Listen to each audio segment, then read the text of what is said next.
ballsy. This is how we describe Ben Gretch.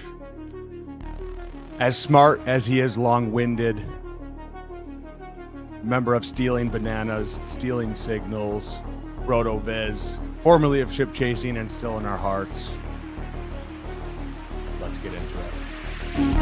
Because I'm ballsy. I don't take no shit from anyone. Because I'm a stud.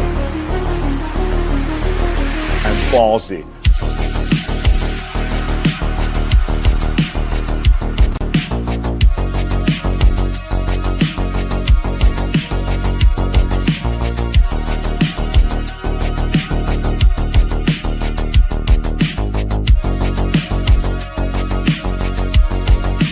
Anywhere one.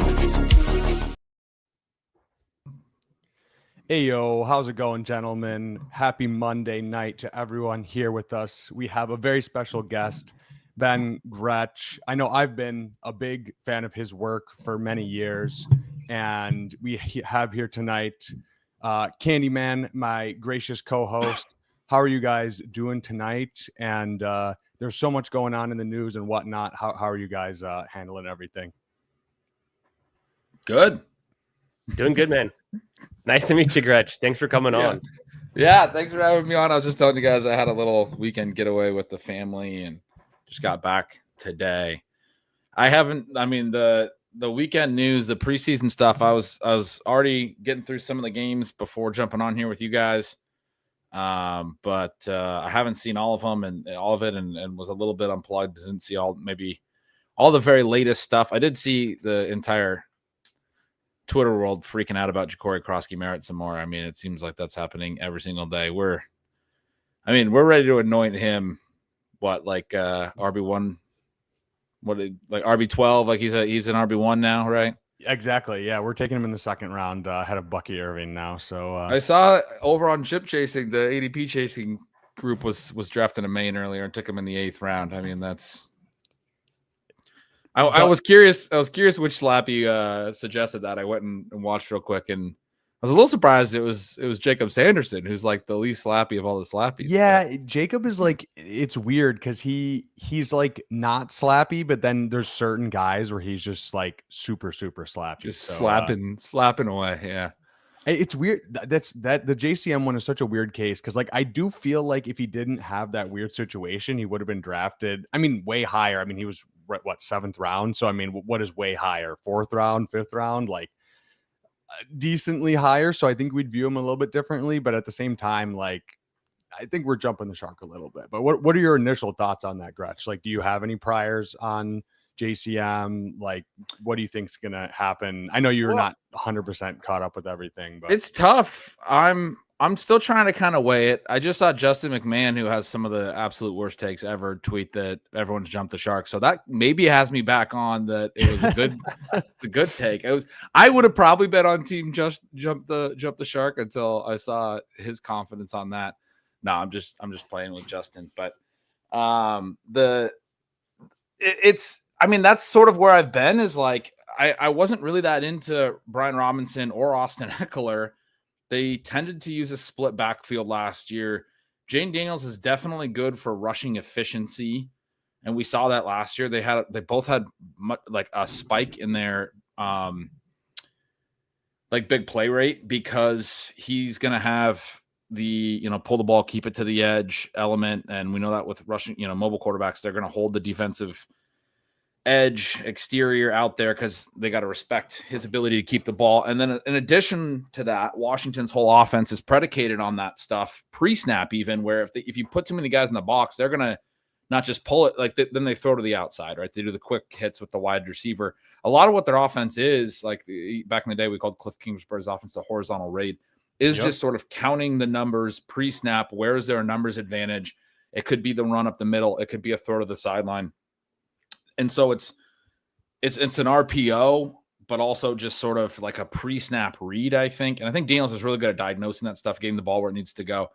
And so when they do start to put more guys to the edge to make sure you're not getting those quick hits, which they did very effectively all throughout the year. They had Terry McLaurin had a long TD in their playoff win in Detroit off of that.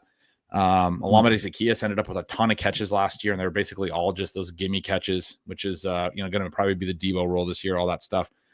But Kroski, I mean, the running backs do work off of that, and they get some big plays, and I think that fits what Ja'Cory Kroski-Merritt's profile is. He's got a good evasion rate. He had a good big play rate, and some of the data that he did have in college before not really playing last year, as you were talking about and alluding to. I don't know, man. Like, I think he could be good, but I do think, like, even if he's a big part of their offense, it's hard for me to see that he's going to be playing every down, that he's not going to be in some type of committee with two guys. I mean, Austin Eckler is like the classic clubhouse guy, works his butt off, gym rat. People love every team he's ever played for seems to love him. They played him a bunch last year, and he was better last year than he had been the year prior. And that was kind of the thesis on him coming in, is like, maybe he's not done as he leaves the Chargers, because his last year in LA, he was banged up. 2 years prior, he had 20 plus TDs. He led the NFL in touchdowns in back-to-back years. I mean, that's just 3 and 4 years ago now. Obviously, he's a little bit older, but I'm not convinced that Austin Eckler is like completely over the age cliff, because he did have some spring in the step last year, including they put him back kickoffs. He had a really good kickoff return average last year. I don't think Brian Robinson's great or anything, but hard for me to see JCM like completely take over the backfield. They're probably not going to throw to the running backs a ton because they use the exterior throwing and because of Jane Daniels rushing. And so I don't know that the ceiling is really going to be valid for how much the hype is, if that makes sense. I think he's going to be good, but like where we're chasing him up to, we're acting like he's going to finish super, super high. Even if he's the lead for the Commanders, I don't think he's probably worth much higher than where people are wanting to take him right now, Yeah, I mean, it's just what probably 3-man backfield. You have Debo, who's probably taking some short area touches, some maybe designed rushing work as well. So I don't know. I can see like maybe 110s, 120s, but like I think we're anointing him a little bit too quick. I mean, if the drumbeat just continues to be insane for the next couple of weeks, and you know what I mean, like maybe I'll change my stance, but yeah, I'm definitely with you on that. We got. Sorry. I'm a little concerned I'm missing the forest for the trees on it though, because I'll say that like part of it for me is I don't really know. Like I don't know that even that TD run tonight. Like, did he look that explosive? Like I don't know that he looks that great. If he looked like Keaton Mitchell, I'd probably be in with everybody. But like Keaton Mitchell looked like the fastest dude in the NFL. Last week. The missile. All of his touches. Yeah, it was incredible. I don't know. Maybe I'm missing it. We got Emo Cowboy in here. Nothing more ballsy than Gretch. We got Nick Bach in here. Win the flex. And we got my cousin, shout out Bryce, out here in these streets.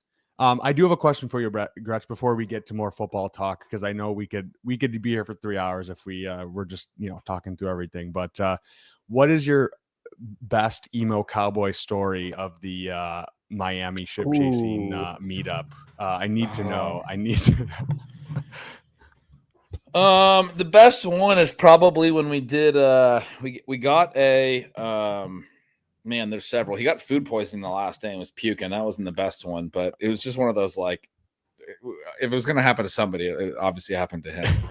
And then there's him just puking, rallying, and he's out dancing on the front of the yacht again, like not long after that. The best one's probably the day before. We rented out a conference room at the resort and we're drafting all day. And the first draft was a guillotine draft, fun format.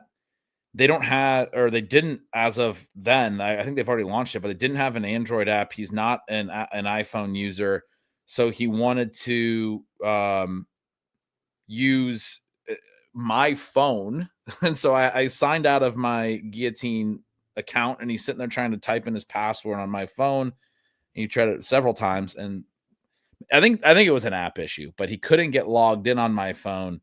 And so then we're all in this room. We have the big screen up, projecting the draft board, all having a great time, talking smack.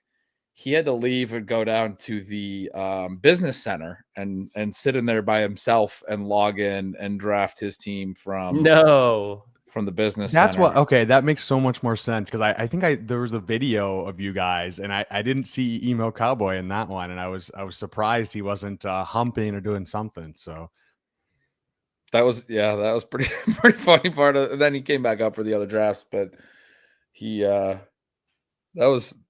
think they got some pictures and some footage of him. I never saw the business center and I never saw the pictures, so I don't know what the vibe was like down there, but he had to he auto picked his first couple picks, then he had to go draft most of his team from the business center. Yeah, we need to see those behind the scenes shots. But yeah, we love Emo. I met him in person in Houston when I was traveling. He's a great guy, friend of the channel, and Awesome guy. Yeah. I did have a couple other questions for you before we get into our ballsy take of the week. Another kind of ambiguous backfield is the Jacksonville backfield, and obviously, three-headed one right now with Etienne, Bigsby, and Tootin. I know Tootin is the kind of the slappy darling. Me and Candyman have been drafting a shit ton of them all off season, and Bigsby is getting a lot of hype recently with kind of some coach speak and other stuff. But how have you been approaching that backfield in drafts recently? I know I'm in the same situation as you, so I can't draft underdog, but in any main events or any other drafting you've been doing, how have you been handling that? I have not clicked Bigsby once. I've taken a little bit of ETN. But I mean, the play is Tootin, I think, pretty straightforwardly. The Bigsby thing, I mean, I could go all day on that. When I was on the Establish the Edge podcast with Mike Leone doing the projection series, I gave a pretty involved take that I then felt kind of stupid about for a little while, where I argued that some of his advanced peripherals last year are a little bit inflated. He had a really good game in week 4 against the Colts. He had like 11 forced missed tackles, and I think he had about that many the rest of the year combined, or he averaged like 2 per game the rest of the year combined. They were really banged up. Going into that game, it was known that they had basically no linebackers and that it was going to be a very tough game for them, et cetera. And he did look really good in that game.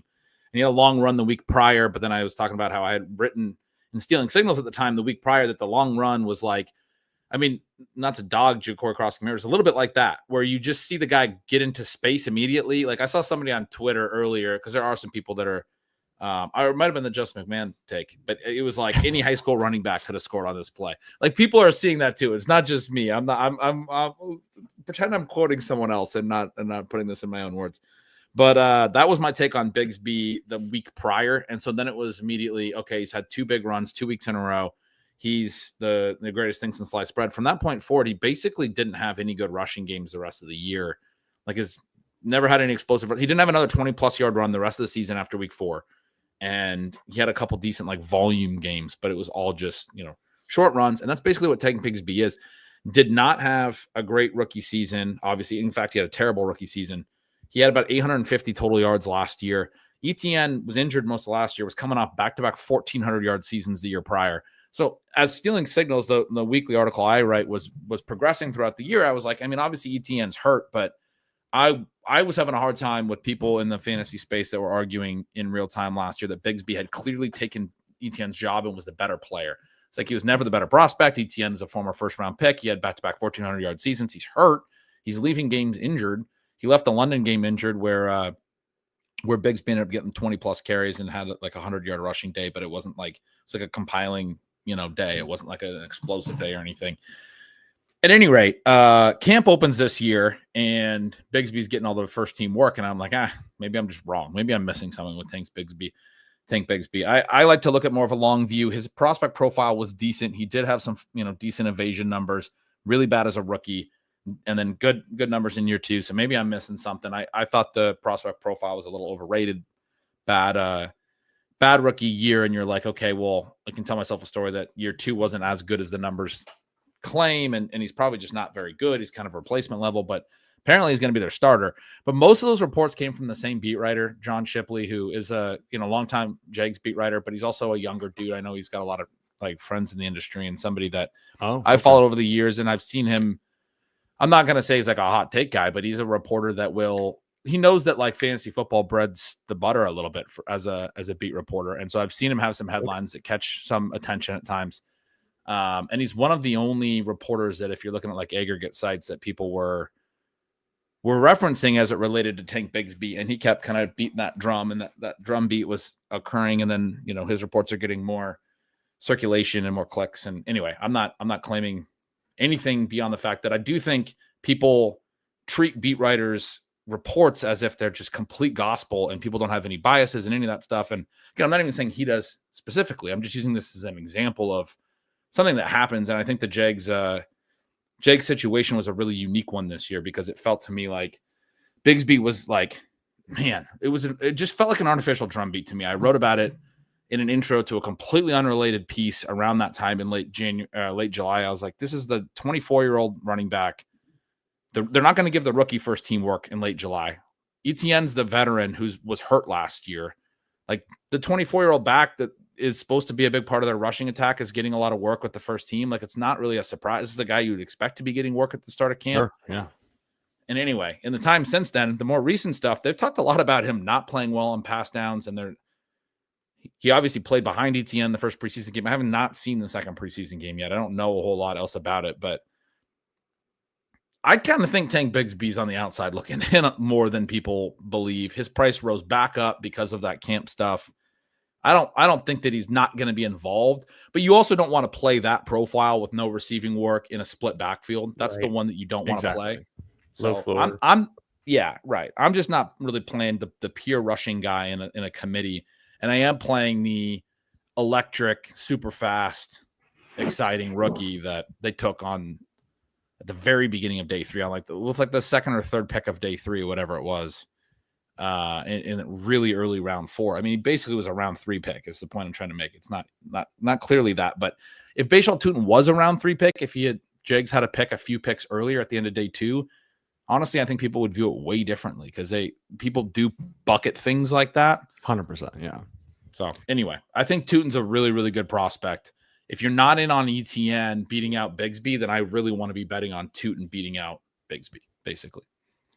Yeah, I think just especially for like a BBM style contest, like I think Tutin is just easily the play. Like just so much upside. His profile fits well with this Liam Cohen offense. I think he's really going to be able to utilize him well. And I mean, yeah, super explosive. Kind of what Etienne is weirdly like. He's explosive, I guess, but not in like the same way. And like we were just talking about Bigsby, like I don't think he's actually that good. So I want to be betting on the guy they handpicked and kind of whatever young, exciting prospect over these guys where like they're okay. They're probably just guys though. So I mean, a big part of it is like there's a lot of uncertainty, and the question is like, what do you get when you're right? Like that part of the like EV equation. Probability of something happening, what is the size of the hit? The size of the hit on Bigsby isn't great. And I feel kind of bad. Like somebody in the chat here saying, one guy tricked us all. I kind of went too far on the Shipley thing, but like I use 32beatwriters.com. If you go to their site and you go through you sort by Jacksonville blurbs and you go through and you look through the camp stuff, John Shipley is legitimately the source on almost every single thing that came out of Jacksonville's camp this summer about Bigsby and everything. They just don't have a lot of beat reporters. That's sort of the point. It's small market, yeah. Yeah, the lesson here is not to bash on one guy or say that one guy tricked everybody or it was fake. I don't even necessarily think it was fake. He probably looked good in camp. But the point is, it's one person's opinion. It's better when you get multiple sources that are saying the same thing is happening in camp. Like when I talk about drumbeat guys, I'm thinking about the ones that you're getting multiple beat reporters talking about it and their teammates start talking about it, right? Like when you start getting the core, who's the one? Ibuka's been the huge one, right? You start getting Baker Mayfield talking about him constantly. You start getting all of his other receivers talking about him. This guy looks so good in practice. All the beat reporters, multiple beat reporters in Tampa. That's the one that reminds me of Brandon Ayuk from a couple years ago, where like Debo was like, you can't guard him in a phone booth. And then he went out and he had a 3+ yards per out run season. Like Debo's making that quote in camp. George Kittle's talking about him in camp, and all the beat reporters are like, Brandon Ayuk's a man on a mission this year. All right, everyone's saying it. Like we don't get to observe camp, right? They want to hide their offense, their playbook. They don't want anyone to see it. So one of the realities of fantasy football this time of year is we don't have film or anything on practices because it's all closely guarded secret that what their offense is and they tell the beat reporters things they can't report on. They can't report on formational stuff. They can't report on schematic stuff. So they have to be very careful about the things that they talk about. So what we have to rely on is filtering observations through humans, and humans have biases in these things. I like it when I get my drum beats have 6 sources instead of 1 is my point. Yeah, that makes perfect sense to me. I think, I just want to be betting on Tootin, and if you know what I mean, if it doesn't work out, I'm fine missing out on the profiles of the other 2 guys. One more backfield that I think is super interesting. I know you were high on Samson even a few months back. I was listening to you. I know you thought he had a pretty good profile coming out, and he was kind of mispriced even when he was going in like whatever, pick 200, 190, something around that range. With all the Judkins news, it looks like he's not going to be charged with anything, no legal implications, which is a big change from what we kind of thought was going to happen. He's still not signed, so that's still, something that he needs to get through, but I'm assuming he will get signed. But did you see the Schefter tweet today? No, I did not. What happened I today? had it sent to me, or I had it mentioned to me. They can't get along on a contract. Like his agent they won't sign the contract. He won't though Cleveland's second-round pick, Quinshon Judkins, will not face any charges. He and the Browns still have been unable to reach a deal and may not until the end of any NFL investigation. So that's weird, right? Okay. No, I didn't see that. I was and they signed Isaiah Bond in like 48 hours. That took him like no time at all to get bonded. And apparently gave him a $4 million guarantee. Exactly. Yeah, I think for a UDFA that a few months ago, a 3rd round pick, basically. Yeah. Any team could have drafted him on day 3 for less money. Like, what leverage did Isaiah Bond have? Great agent. That's very surprising to me that if anyone thought he was worth that somebody didn't take a 7th round pick on him and try to ride out the allegations and everything. No one did. He went to a UDFA. No one signed him in the time since. And the Browns immediately upon his charge getting dropped gave him $4 million in guarantees, but they are not signing Judkins. It's just, that's weird. Super weird. I don't get it at all. So I know you, like I said, I know you were high on Samson before all of this was happening.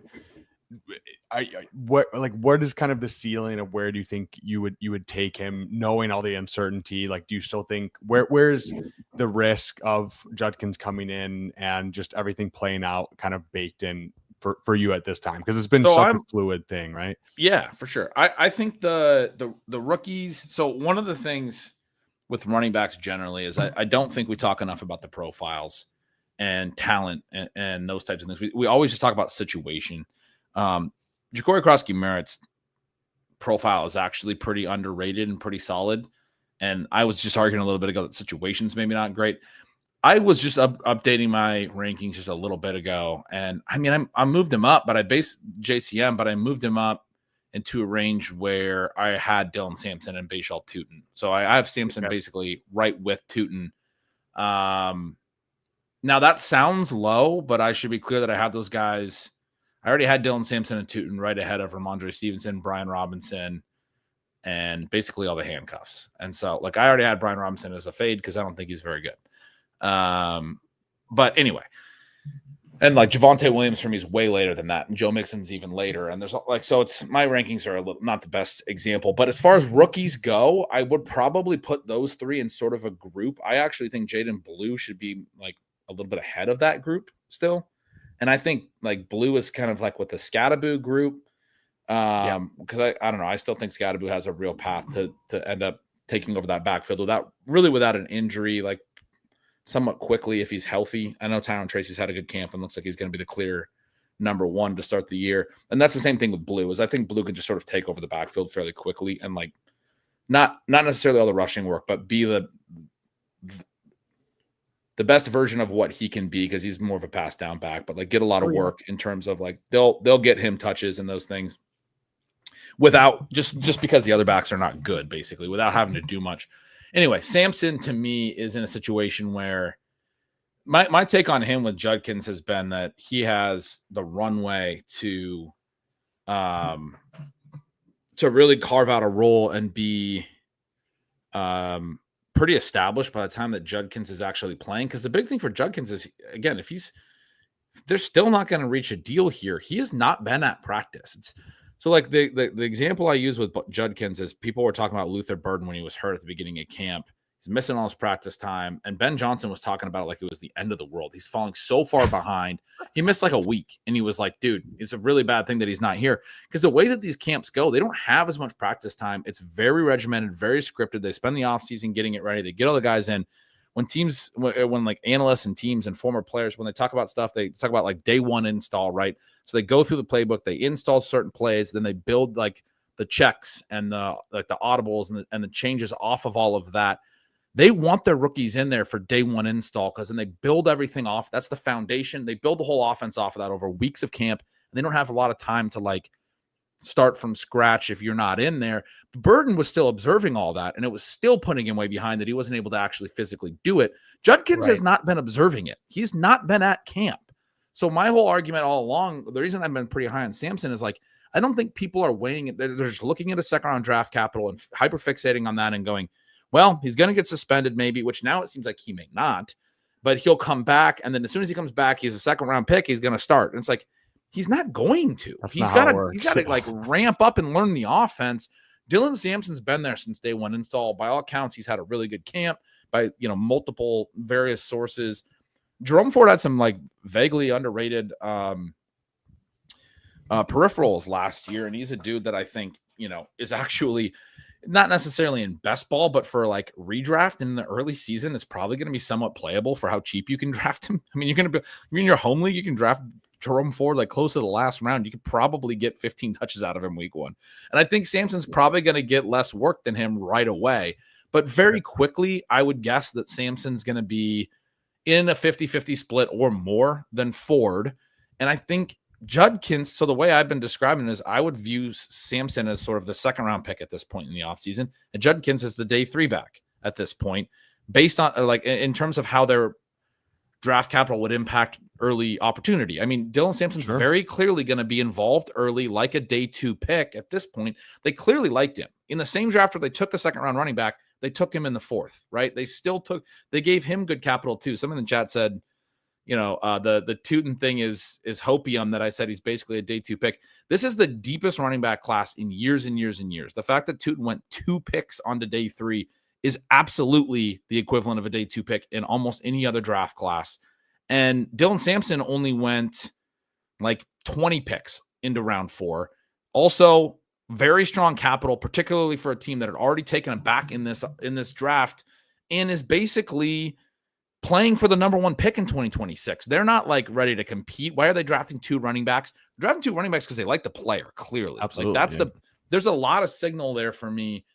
I always thought all along, that's why you mentioned I was in on him pretty favorably even before the Judkins news, because it was a situation where they committed to Samson and people were just like, well, he was their second back taken. I'm like, man, the fact that he was their second back taken is very promising about what they think about Dylan Sampson, the player and the prospect. He could have just arguably beat out Judkins straight up throughout the season, maybe just by outplaying him. Well, there's a lot of times that rookies don't turn out to be the guys we think they are. Judkins is a good prospect for sure, but now that Judkins has put himself so far behind, they're not going to hesitate to see what they have in Dylan Sampson. He's going to play a lot. Right. I think he's going to play a lot early. The concern is that Judkins gets everything sorted out, gets back, gets ramped up to speed with the playbook, and then they want to know what they have in Judkins too, and Judkins still winds up getting all the volume during the fantasy playoffs when it matters.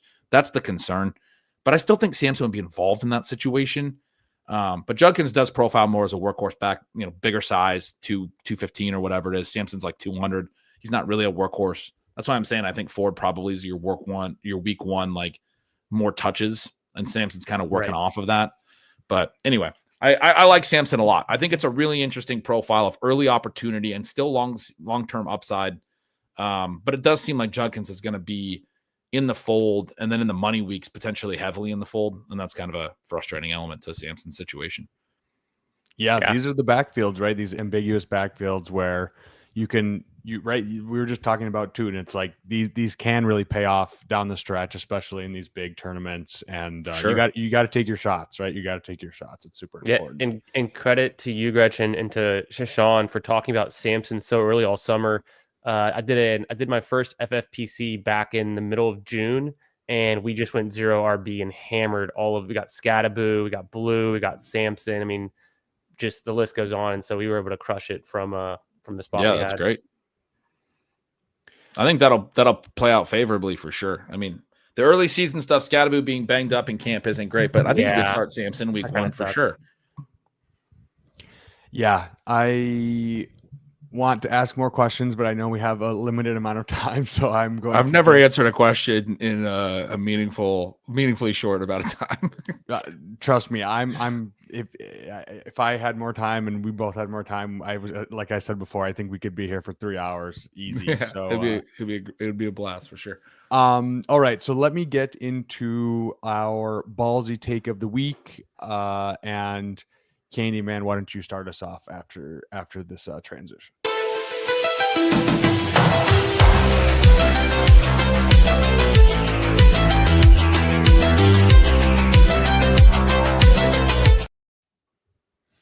All right, Candyman, you're looking extremely ballsy tonight, as always. What is your take this week, and sell us on it?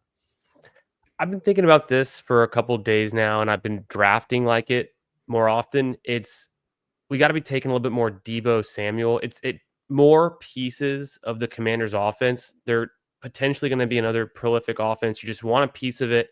And I think it's fair to go for the cheapest pieces, whether that's Eckler, it used to be Bill, not so much anymore. But we were taking Deebo at the 2-3 turn last year. And the Commanders with the upgraded offensive line playing into the strength of kind of the way they're going to be going very horizontal with Kingsbury and getting touches, designing touches to Deebo, taking some pressure off of having to throw it deep with Daniels, getting the ball to Deebo quick and then getting him in space. The last thing I'll say is we just saw McLaurin have a career year, having 16 touchdowns across the regular and the playoff games. And Deebo has been known to score some touchdowns. So maybe we get a career year out of him and it's not too late. So coming back from the pneumonia and some injuries, I think Deebo could be a really interesting piece, and he's not too expensive right now in best ball drafts. I like it. I'm taking a ton of Jane Daniels, and I didn't want to take McLaurin. So when I went to Miami, I entered a bunch of slows, and Nice. I took a bunch of Daniels, but I hadn't really thought through these processes yet because I haven't been able to do a bunch of the drafts. And then I wasn't getting a lot of McLaurin, and then I was having to think through Deebo, and I was like, I got to get some exposure to Deebo. I agree with you. The cheaper way to play it. I'm also playing Jalen Lane at the back of the draft because I think he's pretty fun. Shout out to Best Ball Guy. He's a big Jalen Lane stan. Gretch, why don't you go next if you have one ready? Well, I got a million of these, but what I'll go because I love the theme. I love the Commanders theme. We had the Commanders on earlier. I'll say that Jane Daniels is the QB1. I know that's not like a super hot take with where he's going, but I do think like he's a QB1. He wins the MVP and he absolutely erupts in year 2. It's like kind of the Patrick Mahomes year 2 or the Lamar Jackson year 2 where they won MVP, took over the league. I think Jane Daniels was better last year than he gets credit for. There was a big hubbub when there was some people doing like top 10 quarterback rankings lists and some guys were left off. A lot of people talked about Jalen Hurts being left off. I thought it was crazy to not have Jane Daniels on any of those lists. To me, He was the best quarterback in the NFC last year. And I don't think it was like even that close. Like Jared Goff was good. Baker Mayfield was good. But Jane Daniels was so good immediately at processing and managing that offense as it was designed and delivering the ball where it needs to go quickly, accurately for catch and run opportunities. A lot of people look at the advanced stats and they're like, oh, all this stuff was yak. I'm like, it was yak because his ability to diagnose at the line of scrimmage and deliver catchable balls for catch and run opportunities is like, it's very, very good. There's some quarterbacks that are incredibly good at that. That's like Tua Tagovailoa's skill. Daniels has that in addition to having mobility and deep accuracy. Like the way he could throw it on the field and hit downfield when teams started putting more guys around the box because they're stretching it out. They're the horizontal. We're going to throw, quick hits to either side. If you don't have players on the side, we're going to run in the box. Now we're going to go vertical on you one-on-one. We got Terry McLaurin. He's going to catch all these TDs. We're going to hit, De'Ami Brown for a few of those plays and stuff like they did down the stretch. And so I think the offense is designed so favorably for him. One of the crazy stats I saw when I was going through the projections, they operated somewhat slowly early on, and then he hurt his ribs, and he didn't really run at all for a big stretch. there was a stretch in there where he didn't have over 8 rush attempts in a game for 6 straight games. He was under 9 in just 3 of his other 13 games, not including week 18. So that does include the playoffs, though. So basically was at like 9+ rush attempts in most games, but there was that 6-week stretch where he didn't go over that because he was hurt, and it also really affected his deep passing. It seemed to like he was playing injured for sure. 100%. And he left that Carolina game after just a few snaps. He also played week 18 for a few snaps, then left. So if people who are looking at like points per game and stuff probably don't realize there's 2 games in there that he barely played any snaps. His scoring level was already better last year than people realize, I think, on the fantasy side of things. But while he was hurt, they were also operating a little more slowly. In the 7 final games he played, including the playoffs, which ignored 18, they ran 70+ plays in 5 of those games, which is really, really high. Yeah. Always like to play with tempo. And so we didn't really see the full eruption of what their offense could be because of the slow-paced early season stuff. And then the injury, because this is his first couple games, and then the injury. I think they're going to be super high-paced and high volume and be a super, super fun offense. So I love the Debo take, and I had a couple floating around in my head, but we're on a Commanders theme, so I'm gonna throw Jaden Daniels wins MVP as my big take. Very ballsy. I love it. There's an athletic article I read today that was just talking about Jaden Daniels' offseason prep and kind of coming into year 2 and the way that he was looking at his own kind of result and then trying to improve. And so I think everything we hear from anyone who's working with him is just rave reviews on this guy. And the swag is off the charts. So that just adds one more element, right? That's right. Sorry, guys. It's super fun to watch. There he is. Bindles. So my ballsy take of the week is, and I kind of had a similar one with George Pickens earlier on in the offseason, but I kind of think George Pickens and CeeDee Lamb are this year's version of T. Higgins and Jamar Chase. I think they both finish as top 12 receivers. Obviously, that's more on the Pickens side for the ballsy take, but yeah, man, I think we talked about Jaden Blue. I think he can be an exciting young rookie, but I don't think they're going to be super run heavy. I think it's going to be extremely pass heavy. I've always been a Dak believer, so if he stays healthy, I think they're going to absolutely cook. I can see, upwards of 4,500, 5,000 yards for Dak, and I really think it's a perfect complement for Pickens' skill set to be playing off of CeeDee Lamb in that offense. So yeah, man, I'm all in on the Cowboys this year. Super fun.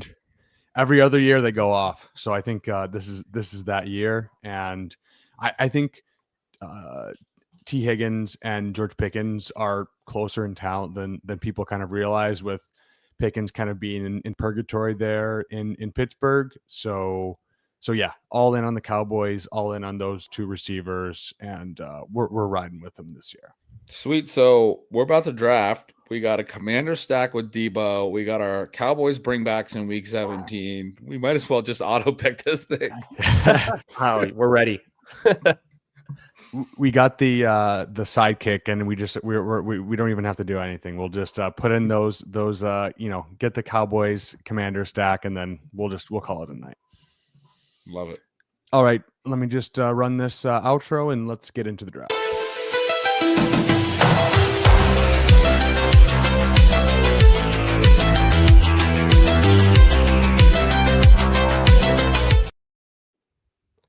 From the 11 spot, we're rocking a best ball mania tonight.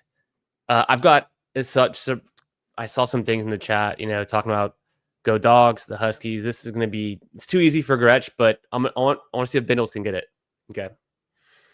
Kalen DeBoer, Ryan Grubb, Jalen Polk, Jalen McMillan. What do they all have in common? Michael Penix Pump. I think I've said this to you before. They all actually, I should have said Rome Odunze. I said Jalen McMillan, but Rome Odunze's in there too. They all aren't very good without old Michael Penix Jr. They all have had some rough patches. We saw DeBoer lose to Vandy. Who does that at Alabama? Never heard of that at Alabama before. We see Grubb. That was kind of unfortunate. He's in and out. And then Jalen Polk could get cut. Romadunze, underwhelming, but let's see if he takes a step forward. So I think Michael Penix this year, people are sleeping on him. He must have been the one that carried the Huskies. So true, right? Fair take. It's fair take. Let's pick really quick, and then we have a question from El Coach, my former co-host, about Penix this season. Gretch, Puka, Brian Thomas. Let's go BTJ. We only got 20 seconds, but Puka, the Stafford stuff, I think you got to. It's fine to move BTJ over Puka at this point. Yeah, we had Ryan Heath on a couple weeks ago, and he was talking about how he thinks both of those receivers could just absolutely cook this year. We are back up on the clock here. We got Achane, a little bit of injury news here. Drake London. I know I'm a big Brock Bowers fan. Where are you going here, Gretch? I mean, we can just take Bowers anytime you. I would probably take Achane, but you're right. He's banged up. Let's just take Bowers, dude. You're not going to get any pushback from the other hot take I was going to give you was Brock Bowers is going to destroy worlds and finish like as score as many points as a top 5 wide receiver would have been probably the way I would have framed it. Yeah. With next year, when Bowers scores the same as like Puka, where are we going to be? Are people still going to be like, oh, he's a tight end, we can't take him in the first round? Like, it's crazy. I thought it was interesting. One thing I've been looking at recently in kind of my offseason research is like 3-game slates throughout the season. And I do it for running backs, looking across all the combination, week 1 to 3, 2 to 4, all the slates. But really, I've been focusing more on the tight ends, just obviously week 15 to 17. And like McBride and Kittle, they didn't separate so much from the rest of the tight ends. They obviously scored the most points per game, but it's not like they shattered the tight end position. And so I think last year you could have got away with an Ertz, or you could have got away with Juwan Johnson, or having someone that was just good enough at the end of the season at tight end. I think Bowers is the one guy that could actually separate meaningfully from the rest of the pack at tight end, where his opportunity cost of taking him versus one of these skill position guys, receiver or running back, like actually makes sense. Because if you can lap the field at tight end by 10 points on average per game, or just in week 17 when it really matters, like that can get you there maybe, but otherwise you're really giving up a lot to take Bowers, early, a tight end early.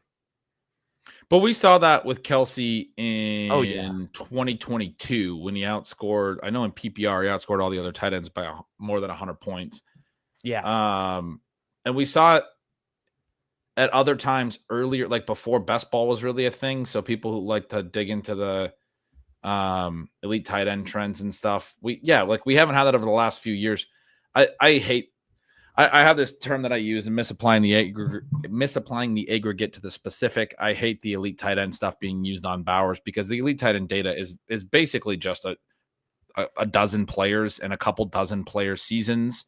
And Bowers, first of all, was a better prospect than all of them. He was the most productive tight end prospect of all time, and not close. He was dominated future NFL talent like Ladd McConkey as a true freshman on a national championship team in the SEC. And then he got better on yards per game both of the next 2 years. And then he broke Puka Nakua's rookie receptions record as a rookie. This guy's never underwhelmed at any stage in any season. Every single step of the way, he's been absolutely dynamic and elite. To compare that to a lot of players, even Travis Kelce is nowhere close to what Brock Bowers was through his first year of his career. Did not have the prospect profile, was injured early in his career. Anyway, we're back on the clock. It's Garrett Wilson, Adams, Daniels, Worthy, T-Mac, kind of our options here. I'd probably run T-Mac at this point. Let's rip it. Him or just Jane Daniels, but we already took that. Right? Like, it's pretty tough to go elite tight end and elite QB.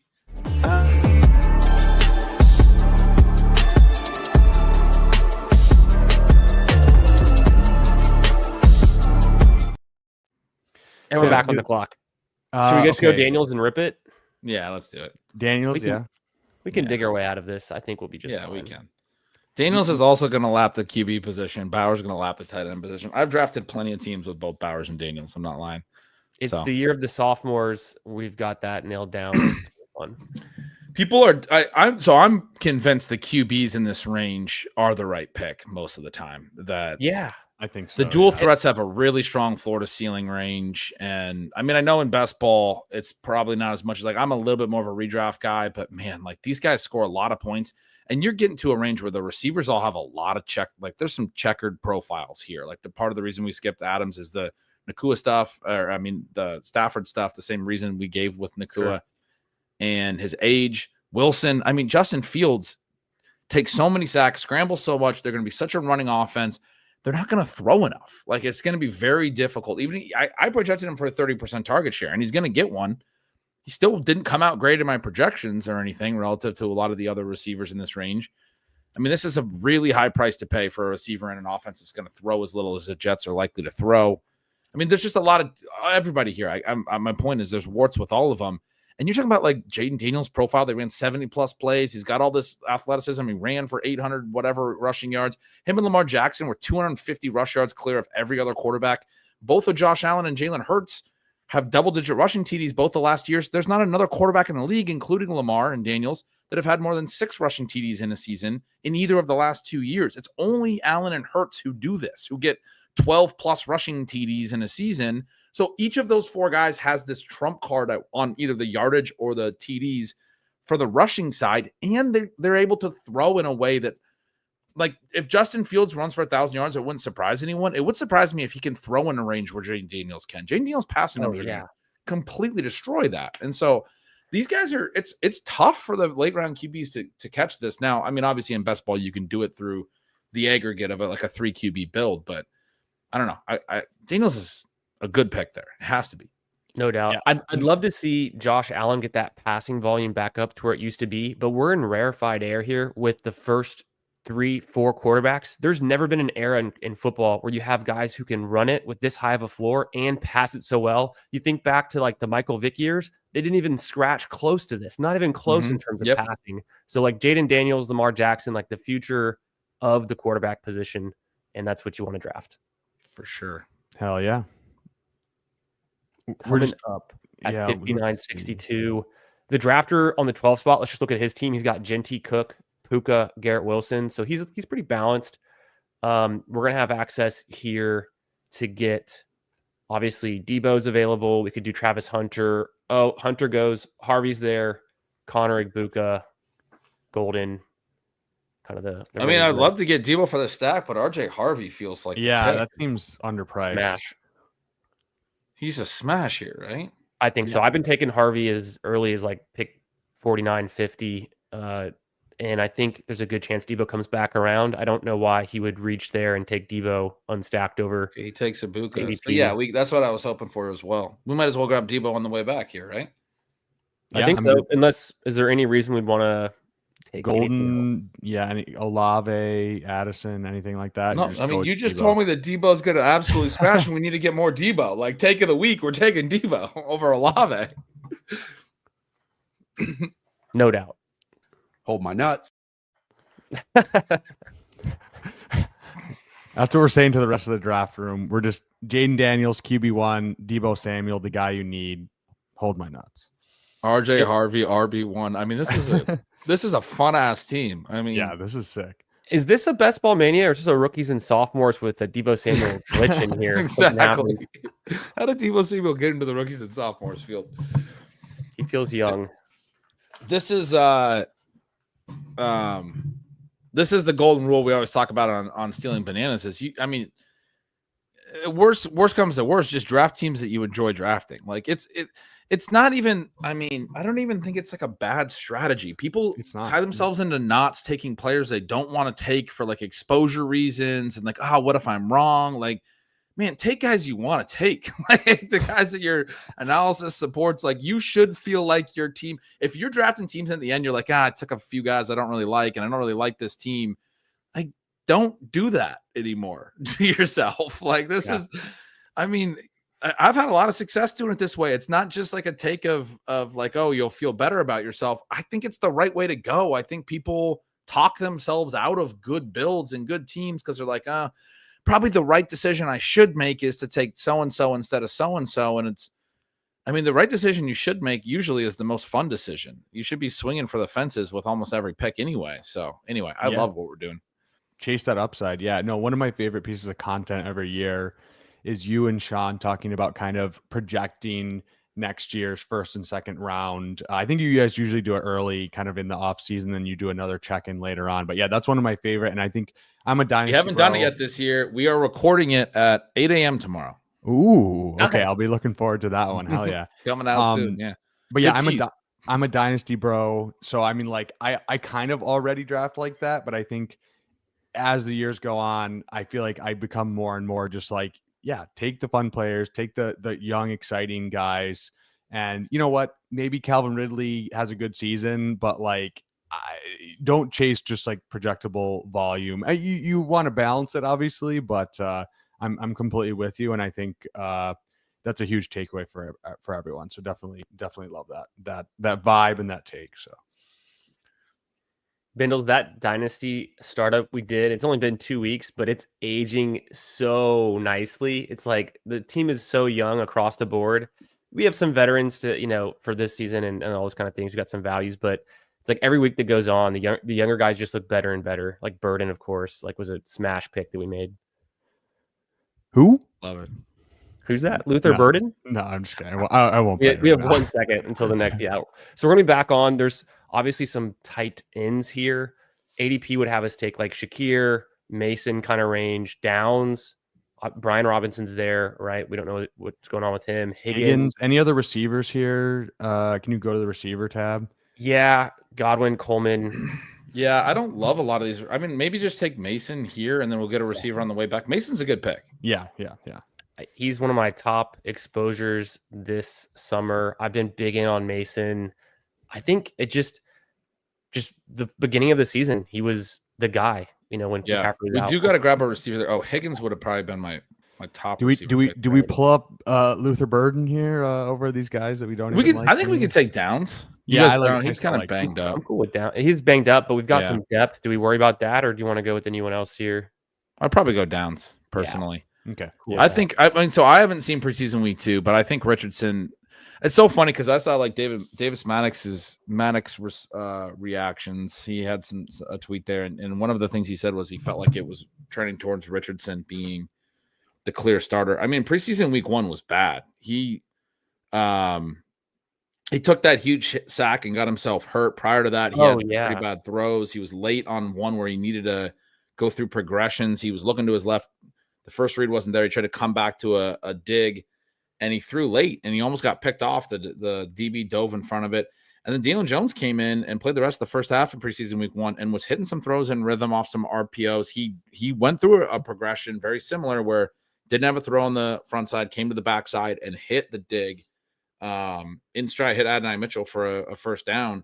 I'm like, I don't think Daniel Jones is good at all, but that's the stuff that he can actually at least do, like get through progressions and manage it, an offense.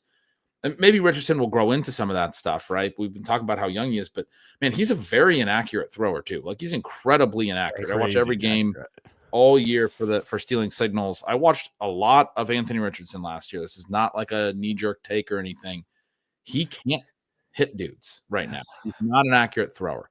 And he wasn't accurate in his first preseason game. Again, I have not seen the second preseason game. So maybe there's something there. That's why I referenced Davis's take. Maybe there's something there that will change my mind. My expectation after watching, so the camp reports were really positive, and they were positive from multiple people. And so I had flipped my rankings and moved Richardson ahead. I watched week 1 and I flipped it back, and I was like, I'm back to believing that Daniel Jones is going to play 75% of the season, because when Richardson gets out there, he's either going to play himself out of a job or he's going to get himself hurt. Because that's the other thing. He doesn't protect himself. He gets himself hurt constantly. But wouldn't it be fun for fantasy if the guy who has the size speed of Derrick Henry could play quarterback? It would be fun in theory. Except that's why everyone's always like, but what if? What if he could actually play quarterback? What if he doesn't lose the job for once to injury or to bad decision making? If you guys aren't already subbed to Gretch's Substack, the link is down below. All his other information down there. Yeah, truly one of the best, resources in the space. If you guys aren't already, if you want some deep dives and strategy, like Gretch said, he watches every game. Be sure to go check that out. We're almost on the clock here. Pick 107 and 110. Our team right now, we've got Jaden Daniels, Harvey, Mason, Brian Thomas, T-Mac, Debo, Josh Downs, Brock Bowers. So we're pretty good so far. We've started a nice start at wide receiver. Obviously, QB and tight end. Falls. Godwin's there. He obviously, we don't know what's going to happen with injury, but he's still available. We could float. You gotta take him here. I mean, I'm certainly a member of the try to get 4 receivers through 7 at minimum. Brigade, all that stuff. We're actually probably a little bit behind receiver in my mind, and I think you hit a wide receiver cliff in this range, and Godwin to me is still probably before. Oh, Burden goes ahead of ADP. Damn, that was rough. I would have liked to get him on the way back. I don't think we need QB. Are there any running backs here? Any interest at all? Scatabo, Possibly Scatabo. We could do maybe tight end too. Yeah, just grab a tight end here. I think Ingram this is a tight end pocket. Yeah, Ingram's fine. Oh, we got Scatabo. It's fine. That's fine. That's a good pick. That'll work. That'll play. It was so flat that I figured we could just close up tight end with Bowers and one of these dudes, but sure. We also need to get some running backs.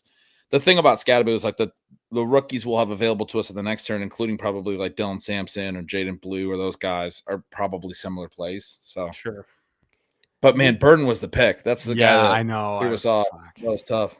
It's hard to pass on Godwin there as well, but yeah, we could have gotten. In hindsight, I would have preferred Burden. I thought we were going to get them both. That's why me too. We were behind at receiver. I loved that you put them both in the queue right away because I was thinking kind of same thing, that we needed to get to 6 receivers there and then come back with some backs.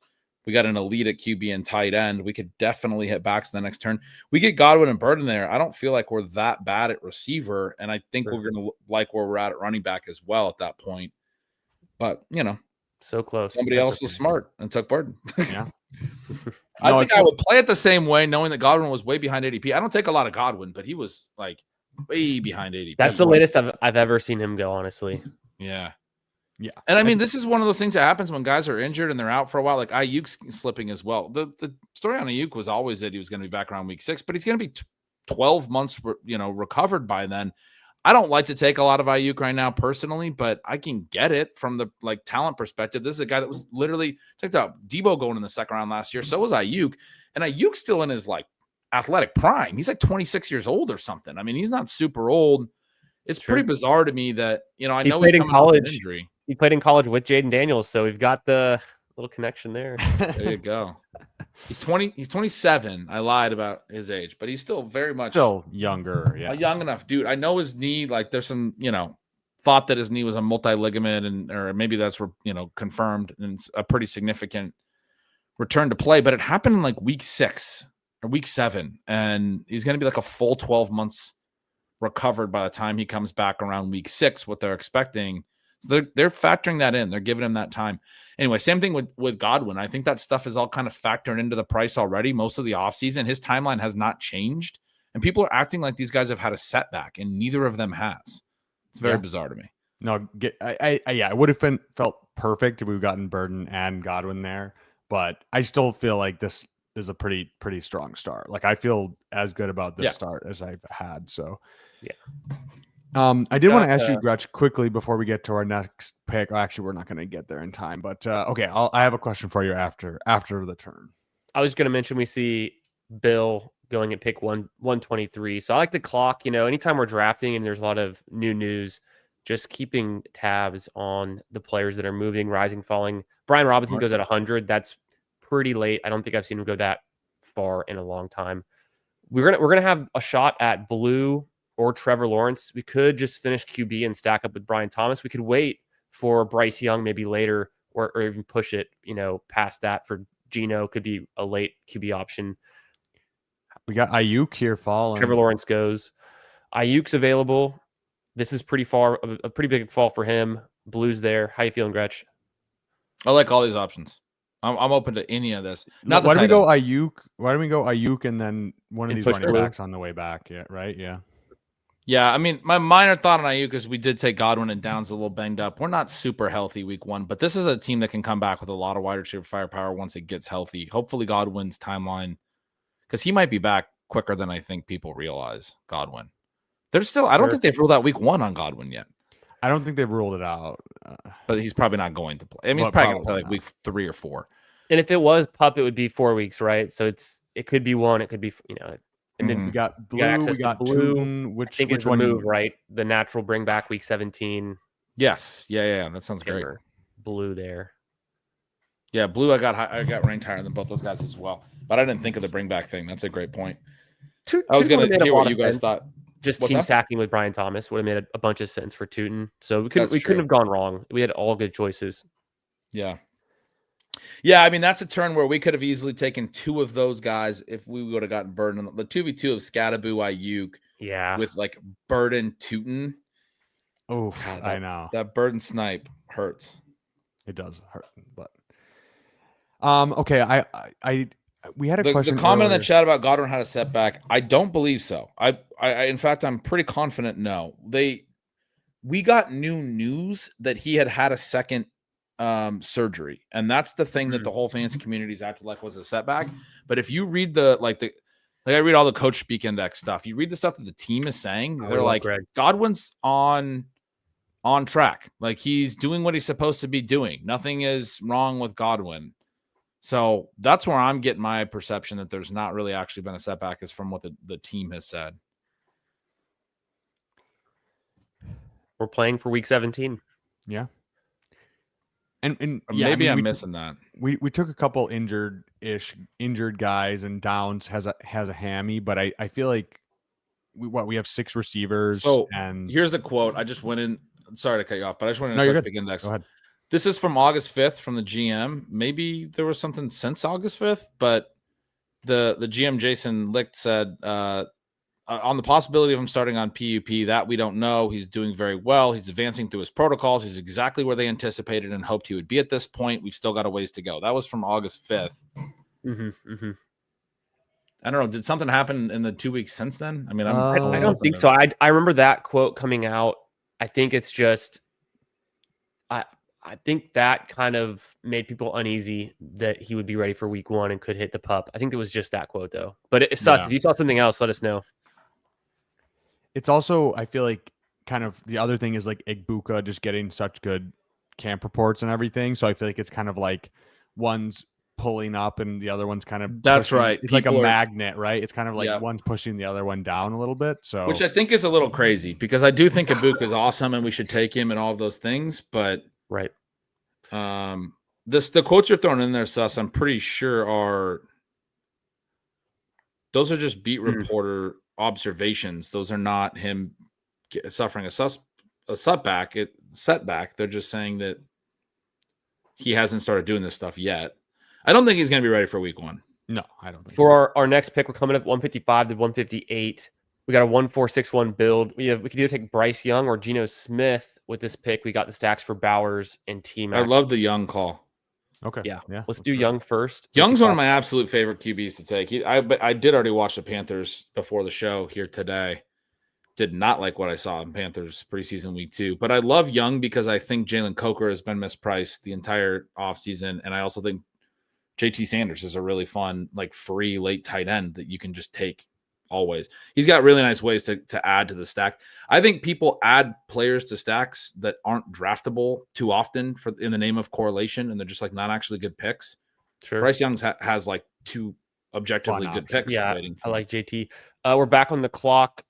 The receiver would be like Kyle Williams. Running backs. I think those are both good picks, Williams or Garendo. We probably need the receiver more, right?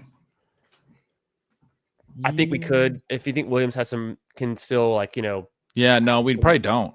Well, whatever. I think it's fine, right? Because we're at 7, but we're probably stopping at 2 QBs. What do you think? Yeah, probably. I mean, we could, and then 2 tight ends. So it's like 2, 6, 8. I forgot we took Ayuk. We probably didn't need to go wide receiver 7 there. That was probably a running back pick, but we're fine. It's okay. The running backs it's so flat, and this it's just get your guys season, right?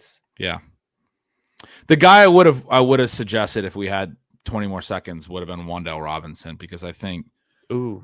With the early season injuries, the routes and the targets plays, I do think it's crazy that a guy who had 140 targets last year goes in this range. I don't think Wendell Robinson's like amazing, but the fact that like people are just really, really confident he can't be efficient enough, even though he was efficient in college and he was more efficient as a rookie before getting injured. And even in year 2, like as far as like yardage efficiency after the target efficiency, it was really, really bad last year, but they also in the first preseason game lined him up outside and had him running downfield routes. People are just like, Wendell Robinson's a gadget player. He can't catch passes. Dude had 140 targets last year. That's just not accurate. This guy had 2 seasons in a 3-year collegiate career of targets per route over 30%. His final year was like a 37% targets per route, and his ADOT was like 10 plus. He was a legit wide receiver ADOT. He was not just doing the underneath stuff. Like, Wendell Robinson's a legitimate separator. He can run routes and get open. No, he's short, but like he's good. You hear Malik Neighbors talk about him? There was a camp thing a couple weeks ago that I think it was maybe the K Adams camp tour or something, but somebody was in camp and asked him who something about who the best player was or something like that. And he just like brought up Wendell Robinson and about how much of a leader Robinson is and all this stuff and how much respect he has for Robinson. I'm like, okay, well, your best player on offense thinks that other dude is really cool. So, I mean, that's probably not a bad thing as well. Definitely not. Yeah. But no one else on the passing game earns any volume. Like Darius Slayton's a vertical threat. He's a good one, but he doesn't earn big volume. And Theo Johnson had like an 11% targets per out last year. He's not a target earner. No one else is going to earn targets. Wendell Robinson, like he's not going to take targets from Malik Neighbors, but he's going to the fact that he goes in the 15th round with 140 targets last year because people are so confident that he can't be efficient. That's like jumping the shark, man. Like go back to 2005 analysis and just look at targets because at this point we're getting way too in the weeds on the per route, profile and all that stuff is what I'm getting at. And a QB upgrade at that. We're almost back on the clock. We have picks 15 and 16. So we got 4 selections left to make. We got 2 4-7-1 build. And we could do something. I love Keaton Mitchell for sure. Should we go ahead and take Keaton Mitchell since we want the running back first? Any interest in Marks, Brooks? Marks, Gordon. Do you want to just take Sanders first? Because the guy behind us only has 1 tight end. That's probably not a bad call. He also has 4 running backs. So I think we could probably get our pick at running back. So I think let's just take JT, lock it down. He's been That's what I'm thinking. Because if you guys like Woody Marks, I'm fine with that play as well. So he does go tight end there. I mean, I don't know if he would have went Sanders over Taylor. Doesn't seem like it, but he did take Keaton Mitchell. This guy's pissed me off. Marks, Brooks, Ollie Gordon, Giddens. I think Marks is a fun play if you guys are into it. Yeah. At this point, it doesn't seem like Joe Mixon's like going to be playing anytime soon. So, and I heard Marks look better in preseason. Do you prefer Marks or Gordon? Probably Marks right now, just because I think it's with Achane.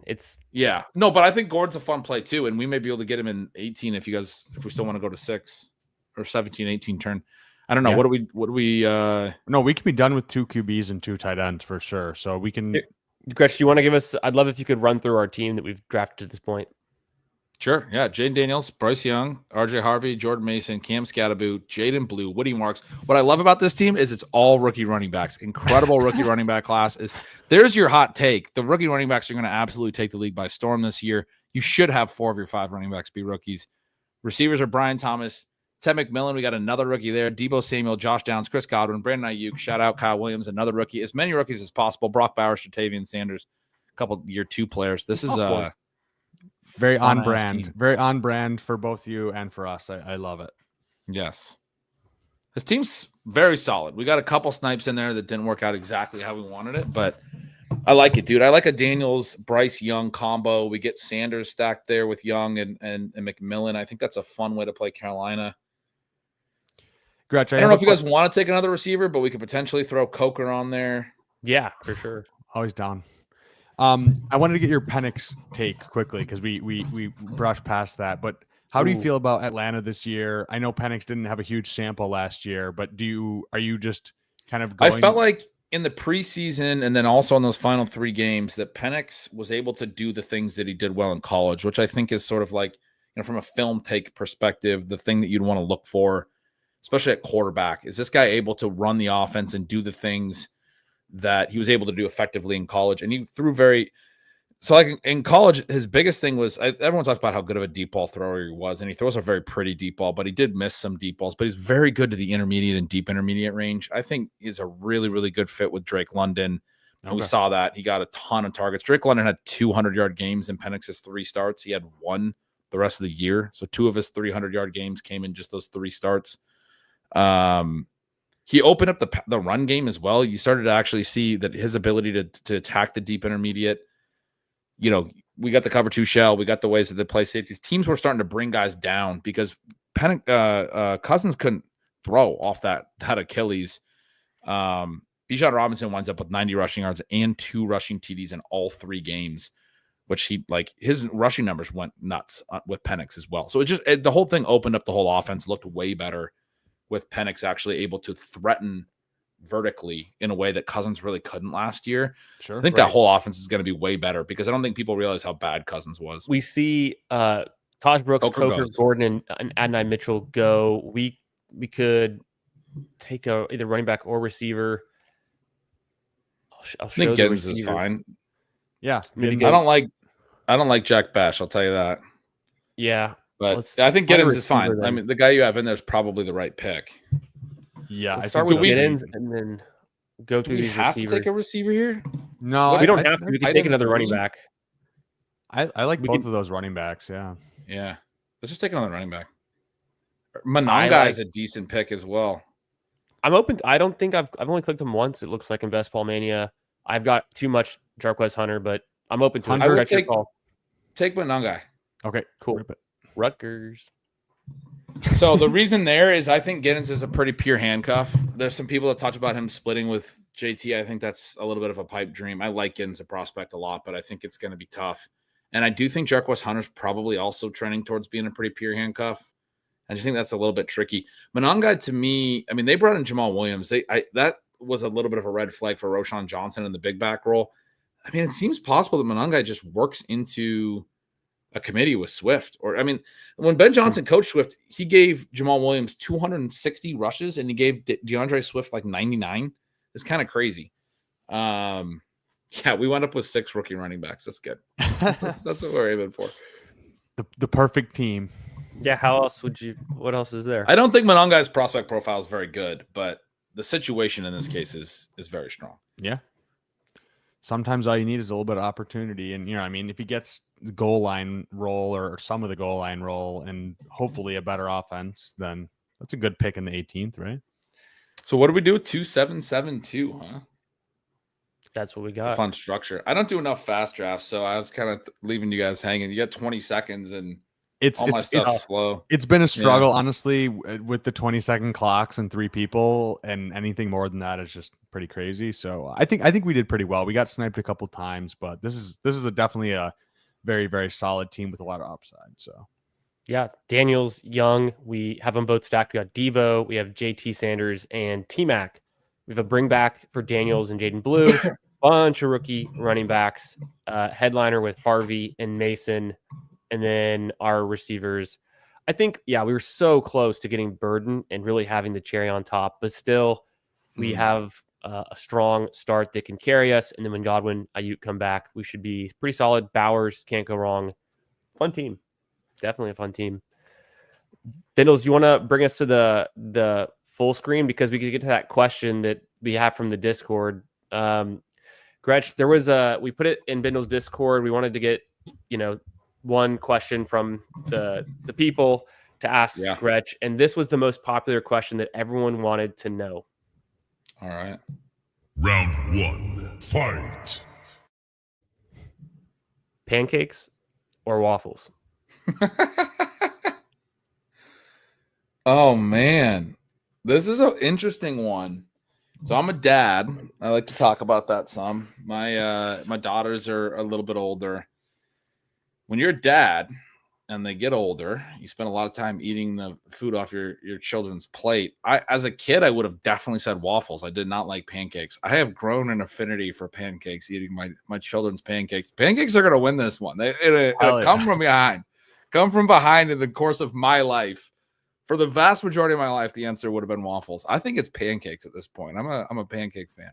Do you have a particular favorite, like blueberry pancakes, like any toppings, anything else that goes with that? Or they like basically like the buttermilk stuff, man. Okay. Yeah, dude. If you get like a good whipped butter on there, man, like Mm. so their favorite place to go on like their birthday, go out to eat or whatever would be this. It's not IHOP, but the name is similar. It's the original Pancake House is what the place is called, and I think it's just mostly up here in the Northwest. But it's been a small chain for like 50 years, and they make real good pancakes. I mean, they're just a legit good buttermilk pancake. And then they give you this whipped butter. So easy spread. You get the butter going, you get the syrup going. Oof, it's a good ass pancake. A plus. And they give you like a triple stack of them, and they only eat like a third. So I eat my breakfast. I eat so many calories when we go out to breakfast there, dude. It's terrible. But I sit there and smash their pancakes like it's dessert, dude. I'm not gonna let that go to waste. I paid good money for that. Incredible. There's no wrong answer, but you did pick the correct answer. Pancakes for Gretch. My father-in-law, he's kind of like always in the kitchen, and his tip, I'm like, how are your pancakes so good? He does, the whole scratch made pancakes.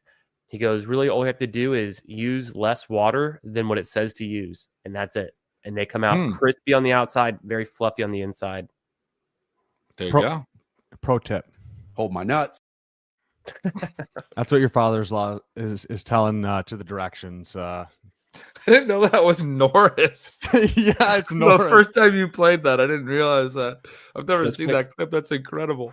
I'm always on scouring for good clips, and I saw that with it was Ron, our friend of the channel, yeah. Ron, and that was like anytime you get Josh Norris doing something crazy like that. What was the context?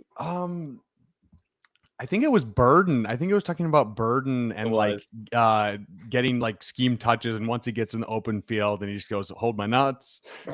So yeah, like the Marshawn Lynch TD. All right, I got it.